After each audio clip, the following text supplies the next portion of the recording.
Душанбинцы смогут подавать заявления в МВД онлайн. Задержан главный подозреваемый по факту смерти подростка от выстрела в глаз. Помощница экс-судьи Бабаджон-Гафуровского района Азиза Хайдарова приговорена к 10 годам колонии. Оборонные ведомства Таджикистана и Беларуси подписали план военного сотрудничества. В Душанбе будет реализована программа электронного приема обращений и заявления от граждан, сообщил об этом информагентство «Азия Плюс» в МВД республики. Источник отметил, что после подачи заявлений в органы внутренних дел душанбинцы смогут наблюдать за процессом их рассмотрения. На данный момент идут технические работы, и в ближайшее время программа начнет действовать в столице. Горожане смогут писать как жалобы административного характера, так и уголовного, отметили в ведомстве. По данным источника, запуск услуги подачи электронных заявлений и обращений введен в рамках программы реформирования милиции на 2021-2025 годы. Основной целью реформы является налаживание тесного взаимодействия органов власти и общества, а также активизация деятельности по предупреждению преступности и борьбы с ней.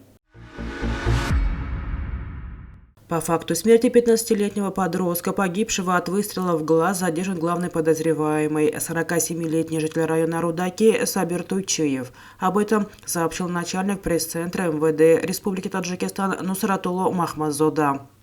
Он отметил, что задержанному предъявлено обвинение по статье 195 Уголовного кодекса Республики Таджикистан. Эта статья предусматривает наказание в виде штрафа в размере от 1000 до 2000 минимальных размеров заработной платы или ограничение свободы на срок до 5 лет или лишение свободы на срок до 3 лет. Было установлено, что автомат, от выстрела которого погиб школьник в районе Джайхун, принадлежал именно Собиру Туйчиеву. Напомним, инцидент произошел вечером 26 декабря 2022 года. По данным источника, убитый подросток приходился дальним родственникам Туйчиеву. Также, согласно информации источника, по этому делу задержан еще один фигурант, 23-летний Мухаммад Фарид Пиров, который забрал оружие из дома Сабирова. Ему предъявлена статья 195 Уголовного кодекса, а также 108 статья. Это причинение смерти по неосторожности. Наказывается ограничением свободы на срок до 2 лет или лишением свободы на этот же срок. В связи с этим инцидентом на допросе находятся 2 несовершеннолетних 2006 и 2007 годов рождения.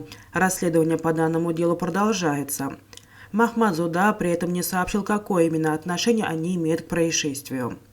Напомним, что в СМИ появилась информация, что правоохранительные органы района Джайхун Хатлонской области расследуют смерть ученика 9 класса, который погиб вечером 26 декабря от огнестрельного ранения из автомата Калашникова. Азиза Хайдарова, помощница Рустама Саида Ахмадзоды и судья суда Бабаджон-Гафуровского района Сагдуйской области, приговорена к 10 годам колонии. Суд признал ее виновной в мошенничестве, растрате и фальсификации доказательств. Азиза Хайдарова ранее отвергала все выдвинутые обвинения. Судебный процесс над Азизой Хайдаровой прошел в здании суда города Худжан под председательством судьи Горно-Мачинского районного суда. Осведомленный источник радио «Зоди» сообщил 4 января, что приговор Азизе Хайдаровой был вынесен 26 декабря. Азизе Хайдаровой вынесли приговор с учетом смягчающих обстоятельств. Обвинение требовало для нее 14 лет лишения свободы, добавил источник. Родные Азизы Хайдаровой назвали приговор несправедливым и заявили, что будут его обжаловать. Оборонные ведомства Таджикистана и Беларуси подписали план военного сотрудничества на 2023 год. Министр обороны Таджикистана Шерали Мирзо 3-4 января совершил рабочий визит в Беларусь, сообщили в пресс-центре Минобороны Республики Таджикистан. В городе Минске, столице Беларуси, Шерали Мирзо встретился с министром обороны Беларуси Виктором Хрениным.